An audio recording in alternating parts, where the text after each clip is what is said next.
پہلے تو میں نے مسلمانوں کے اخلاق سنے تھے، اب تو میں نے دیکھ بھی لیے، پر یہ بتا جب 12,000 آیا تھا جان کیوں نہیں چھڑائی؟ تو حضرت چارہ کاٹتے کاٹتے رو پڑے، فرمانے لگے تو نہیں نہ جانتا یہ بیٹیاں سانجھی ہوتی ہیں، پتہ نہیں نا، میرے رسول پاک نے تو حاتم تائی کی بیٹی کے سر پہ کپڑا رکھ کے کہا تھا بیٹیاں برابر ہوتی ہیں، تو یہ نہیں پتا جب اس کی 6 بیٹیوں کی شادی ہوئی ہے میرے اندر روحانیت کتنی بڑی ہے۔ فرمایا پھر 12,000 آیا ہے تو 2-4 بچیاں پھر گئی ہیں، تو یہ نہیں پتا میں اندر سے راضی کتنا ہوں، میں تیری نوکری کرتا رہوں گا، پتہ نہیں اللہ کتنی بیٹیوں کو بیاہ دے گا۔ اتنا رویا وہ عیسائی کے پیروں میں بیٹھ گیا، کہنے لگا بابا میں نے تیری مخالفت کی ہے پر تیرے قریب آ کے پتہ چلا ہے کہ تو بہت اونچے اخلاق کا مالک ہے، اور اگر تیرا یہ مقام ہے تو تجھے اخلاق سکھانے والے محمد عربی کی شان کتنی ہوگی۔ ظالم کی بولیے جاتے نہیں لوگ جھوٹے گواہ بن کے، وکیل صاحب کو نہیں پتا ہوتا کہ یہ بندہ مجرم ہے جو میرے پاس آیا، کیا مجرموں کے وکیل نہیں ہوتے؟ بولے تو اس کو پتہ نہیں ہوتا وکیل صاحب کو کہ یہ صاحب مجرم ہے، میرے پاس مقدمہ لے کے آئے، اور اگر بے ادبی نہ ہو جائے تو میرا خیال ہے قاضی عدالت کو بھی پتا ہوتا ہے کہ مجرم کون ہے اور مظلوم۔ میرے نبی پاک صلی اللہ علیہ وسلم نے اس قدر زیادہ سختی فرمائی اس مسئلے میں، فرمایا جس کو پتا تھا کہ فلاں آدمی ظالم ہے، ظلم کر رہا، پھر وہ ظالم کا گواہ بنا یا اس نے ظالم کی مدد کی، کتنی کی؟ شارحین لکھتے ہیں چاہے اس نے ایک جملہ بول کے کی، چاہے ایک، سارے بولیے، چاہے ایک غریب کو اس نے ظلم کیا تو کہتے ہیں لاج یہ سی، چاہے ایک جملہ بول کے کی، شارحین اس حدیث کی شرح میں لکھتے ہیں ایک جملہ بول کے چاہے مدد کی، جس بندے نے کسی ظالم کی مدد کی کسی مقدمے میں یا کسی صورت میں اور اسے پتا تھا یہ ظالم ہے، میرے نبی پاک صلی اللہ تعالی علیہ وسلم فرماتے ہیں اگر اس نے مدد کی، ابھی ظالم کی بات نہیں ہو رہی، ظالم کے مددگار کی بات ہو رہی، اگر کسی نے ظالم کی مدد کی تو حضور فرماتے ہیں خدا بھی اس سے بری و ذمہ ہے، رسول بھی اس سے بری و ذمہ ہے۔ سنبھال کے رکھے اپنی نمازیں، قربانیاں، حج، زکوٰۃ سنبھال کے رکھے۔ اگر ظالموں کا مددگار ہے، الیکشن آ لینے دے، آپ کو نظر آ جائے گا کون کون ظالموں کا مددگار ہے، نظر آ جائے گا۔ اپنی جیب سے لوگ پیسے دے کے ظالموں کی مدد کریں گے، ان کے فلیکس چھپوائیں گے، بورڈ لگوائیں گے، جیبوں سے پیسے دے کے۔ ہم نے خود آگ لگائی ہے چمن میں اپنے، بے سبب گردشی ایام کو الزام نہ دو، ہم نے خود نور کا ظلمت سے کیا ہے سودا، کر کے توہین سحر شام کو الزام نہ دو۔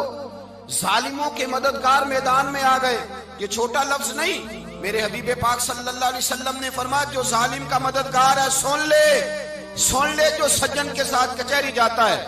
وہ یاد رکھے جو دوست کا گواہ بنتا ہے، وہ یاد رکھے جو کہتا ہے میں مانگی گیا تھا، مجھے بلایا گیا تھا قبضہ چھڑانے کے لیے کسی غریب بیوہ کی جائیداد پہ، کب وہ سن لے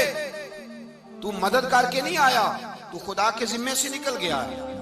رسول پاک نے فرمایا تیرا میرا تعلق ختم ہو گیا، تو ظالم کا مددگار ہو گیا، پھر تو کہتا میں بے چین ہوں، میں بے قرار ہوں، میں آزمائش کا شکار ہوں، پلٹ کے دیکھ تو صحیح تیرا گناہ کتنا بڑا ہے۔ میرے نبی پاک صلی اللہ علیہ وسلم کا ایک اور فرمان سن لیں، ابن ماجہ ابو داؤد میں موجود ہے، اس حدیث کو آپ نے یاد کر لینا ہے، کر لیں گے انشاءاللہ، سارے کہیے انشاءاللہ، کر لیں گے یاد۔ حضور صلی اللہ علیہ وسلم نے فرمایا اگر تو ظالم کی مدد کرے گا نا، یہ لفظ دل کی تختی پہ لکھ لینا، یہ مکافات عمل ہے، مکافات عمل دنیا، ادھر کرو گے تو ادھر بھرو گے۔ فرمایا اگر تو کسی ظالم کی مدد کرے گا، سن لے حضور کا فرمان ہے، اگر تو ابن ماجہ ابو داؤد سیاہ میں موجود ہے، فرمایا اگر تو کسی ظالم کی مدد کرے گا تو رب تعالیٰ مرنے سے پہلے پہلے تیرے اوپر بھی ظالم کو مسلط کر دے گا، تیرے اوپر بھی ایک دفعہ ظلم ضرور ہوگا اگر تو ظالم کی، وہ کسی صورت میں بھی ہو سکتا ہے، کسی صورت میں بھی تیرا بیٹا ہی اٹھ کے ظلم کر دے گا، تو الجھ جائے گا،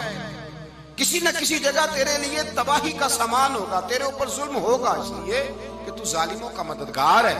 چاہیے یہ تھا کہ تو مظلوم کی مدد کرتا، انسانی ایمانی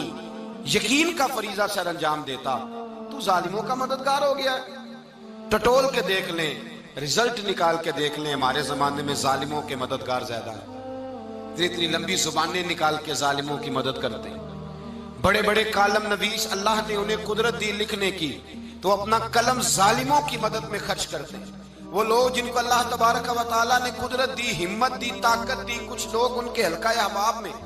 وہ اپنے لوگوں کو استعمال کر کے ظالموں کی مدد کرتے ہیں، ظالموں کی مدد کرتے ہیں۔ میرے نبی کریم سید عالم نور مجسم صلی اللہ علیہ وسلم نے فرمایا، اگر تو نے ظالم کی مدد کی تو جب تک تو توبہ نہیں کرے گا رب تجھ سے ناراض ہی رہے گا۔ اللہ تجھ سے، او بھائی جس سے رب بھی ناراض ہو گیا، نہ کھانا نہ پینا نہ سونا نہ جاگنا نہ نیند، پھر تیری ہر چیز تیرے لیے آزمائش ہو جائے گی، پھر تیرا سایہ بھی تیرے لیے خوف کا سامان بنے گا، پھر زندگی جیتی جاگتی لاش بن جائے گی، تو اپنے کندھوں پر اپنی میت اٹھائے پھرے گا جب تو ظالم کا مددگار ہوگا۔ اور نبی پاک صلی اللہ علیہ وسلم نے فرمایا ظالموں کا مددگار بھی ظالم ہوتا ہے، ظالموں کا مددگار بھی، سارے بولے ظالموں کا مددگار بھی نہیں، کو نہیں، آپ سارے نہیں بول، ایک دفعہ بولے ظالموں کا مددگار بھی، پکی بات ہے، ظالموں کا مددگار بھی۔ اللہ اکبر، جس کا یارانہ ہو، جس کا دوستانہ ہو، جو کہے میں نے نا اس کو اوکھے ویلے کے لیے ظالم کو یاد رکھا ہوا ہے۔ کبھی مشکل پر رکھے نہیں ہوئے لوگوں نے ظالم دوست، کہتے میں نے رکھے ہوئے ہیں، بلکہ ہمارے دیہات میں تو کہتے ہیں میں نے بازو بنائے ہوئے ہیں۔ کس کو بازو بنا لیا؟ ظالم بھی کبھی بازو ہوتا ہے، جو ظلم کی تلوار لیے میدان میں کھڑا ہے۔ قارون، حامان، فرعون، نمرود کا حال نہیں لوگوں نے دیکھا؟ اپنے زمانے میں آپ نے کتنے لوگ نہیں دیکھے جن کے سائے سے، آواز سے لوگ کانپتے تھے؟ پھر پولیس کی گاڑیوں میں وہ اس طرح مردہ پڑے کہ دنیا نے تماشا دیکھا ان کا۔ یہ رنگ ہم نے دیکھے نہیں اپنے آنکھوں سے۔ فرمایا ظالم کا مددگار بھی، جو کار میں بٹھا کے لے کے گیا وہ بھی ظالم، جس نے چائے پلائی وہ بھی، جس شخص نے کھانا کھلایا وہ بھی، جو کچہری تک ساتھ گیا وہ بھی، جس نے فلیکس کے نیچے، بڑے شرابی کے نیچے چھوٹی اپنی فوٹو لگائی وہ بھی، جو ووٹ کی پرچی ڈالنے گیا وہ بھی۔ کہہ دینا باہر نکل کے کہ حضرت صاحب نے سیاسی تقریر کی ہے، کہہ دینا، پر بات تو سچی ہے نا۔ خو کرے ہم تو سے تھوڑا سا گلا بھی سن لے، خو کرے ہم تو سے تھوڑا سا بھی گلا۔ امام مالک کے پاس ایک بندہ آیا، اس نے کہا حضور میں درزی ہوں، ایک ظالم بادشاہ مجھ سے کپڑے سلواتا ہے، میں تو ظالموں کا مددگار نہیں نا۔ ایک ظالم بادشاہ مجھ سے، حضور میں تو مددگار نہیں نا ظالموں کا، جو فرمایا ظالموں کا مددگار بھی ظالم ہوتا ہے، تو کپڑے لے کے آتا ہے میں سی کے دے دیتا ہوں، ذمہ داری نہیں۔ یہ ایک آدمی دکاندار ہے، اس سے کوئی بندہ چیز خریدنے آئے گا تو تھوڑی کہے گا میں نے نہیں دینی، تو دے گا۔ کوئی بندہ اگر کسی شخص سے کوئی کام کہتا ہے جو اس کی فیلڈ ہے، اس کا شعبہ ہے، اس کا معاش کا وہ سلسلہ ہے، کہتے ہیں یا رسول اللہ صلی اللہ علیہ وسلم ظالموں کا مددگار بھی ظالم، حضور نے فرما دیا۔ تو امام مالک سے بندے نے مسئلہ پوچھا، دل کی تختی پہ لکھنے والی باتیں ہیں، کہا حضور میں درزی ہوں، ظالم کپڑے سلواتے ہیں، میں تو مددگار نہیں نا۔ امام صاحب کہنے لگے نہیں، مددگار تو وہ ہوگا جو تجھے سوئی دھاگا فراہم کرے گا، تو تو پورے کپڑے سی کے دیتا ہے، تو خود بہت بڑا ظالم ہے، تو پورے سوٹ سی کے دیتا ہے، تو بہت بڑا ظالم خود ہے۔ مددگار تو وہ ہوگا جو تجھے دھاگا دے گا، جو تجھے بٹن دے گا، جو تجھے نلکی دے گا۔ جو ظالم سے اتنی نفرت، ظلم کر کے بندہ آئے،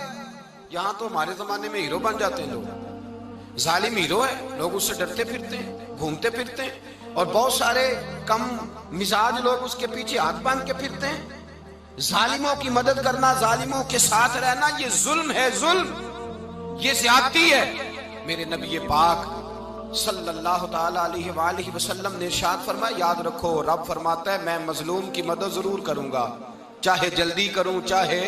دیر سے کروں، میں مظلوم کی مدد۔ اور حضور صلی اللہ علیہ وسلم نے فرمایا ہے، حضرت معاذ بن جبل کہتے ہیں حضور نے مجھے یمن کا گورنر بنایا، جب میں جانے لگا نا تو حضور نے بڑی نصیحتیں کی، بخاری میں موجود ہے، فرماتے ہیں جب میں پلٹنے لگا تو میرے رسول نے فرمایا معاذ ایک منٹ ٹھہر جا، ایک بات میری یاد رکھنا، اس کو نہ بھولنا۔ کہا حضور کیا؟ فرمایا دیکھنا کسی پہ ظلم نہ کر بیٹھنا، کہیں تجھ سے زیادتی نہ ہو جائے۔ محبوبہ پھر حضور نے فرمایا سن میرے معاذ، میں تجھے گورنر بنا رہا ہوں، زیادتی نہ کر بیٹھنا۔ یا رسول اللہ صلی اللہ علیہ وسلم کیا ہوتا ہے؟ تو میرے کریم نے فرمایا جب مظلوم دعا کے لیے ہاتھ اٹھاتا ہے تو عرش کا مالک کہتا ہے فرشتوں پیچھے ہٹ جاؤ، عرش کا مالک کہتا ہے فرشتوں پیچھے ہٹ جاؤ۔